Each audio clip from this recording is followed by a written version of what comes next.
नमस्कार, प्रणाम, स्वागत है आपका परम आकाशवाणी के आज के शुभ विचार में। कल हमने ध्यान की बात की थी कि आध्यात्म में ध्यान का आविर्भाव कैसे हुआ होगा, हमारे ज्ञानियों ने ध्यान की विधियां कैसे खोजी होगी। लेकिन एक बात तो सत्य लगती है कि यह भारत भूमि जो है वह सबसे पहले आध्यात्म और ध्यान की भूमि बनी।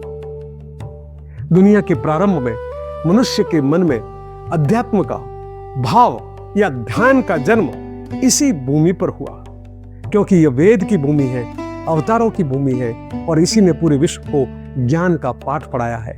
भारत यदि विश्व गुरु था तो ऐसे ही तो नहीं बना होगा, और वेद तो साक्षात परमात्मा की वाणी कहे जाते हैं। भगवान महावीर, भगवान बुद्ध या जितने भी तीर्थंकर हुए, अवतार हुए या जितने भी जो भी हुए, ध्यान के माध्यम से ही वे आत्म साक्षात्कार को यानी परम तत्व को प्राप्त हुए। ध्यान की बात करें तो सबसे प्रचलित और गहरी और शुद्ध धर्म का प्रतिपादन करने वाली विपासना पद्धति, जिसे गोयनका जी ने भारत में लाकर उसे पुनर्जीवित किया। योग, तंत्र, ध्यान आदि के गुरु बहुत सारे हुए।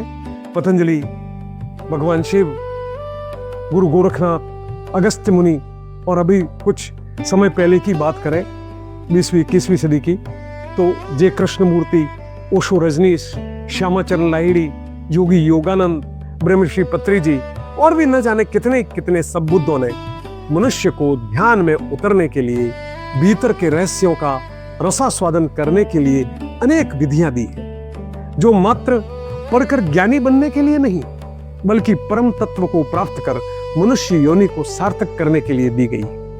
भगवान बुद्ध का विपासना ध्यान धर्म को शुद्ध रूप में सिखाता है और यह सभी बाड़े बंदियों से मुक्त धर्म की परिभाषा देता है। मार्ग कोई भी हो मित्रों, बस भीतर उतरने की बात है, उसकी गहराइयों में गोता लगाने की बात है।